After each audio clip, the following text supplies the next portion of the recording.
The best, or should I say the least bad solution I have ever been able to devise is something called the negative income tax. This is the idea that we should get rid of a large part of the welfare bureaucracy and of the demeaning rules, that we should help people who are poor fundamentally by giving them money.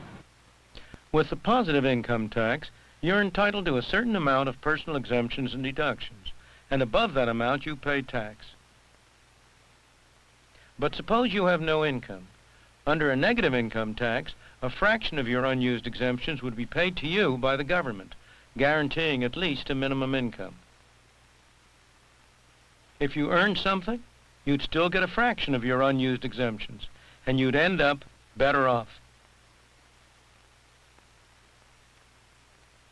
As your earnings rose, the supplement to your income would become smaller and smaller until your earnings equaled your exemptions.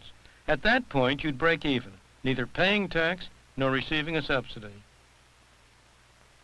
It's not an ideal system. It's not the system we might have liked to get into, but it's a system which would have the effect of eliminating the separation of the society into those who receive and those who pay, a separation that tends to destroy the whole social fabric. It would mean that we could each of us take advantage of opportunities that opened up without fearing that if by some chance we lost our jobs, it would be a long time before we could get back on assistance.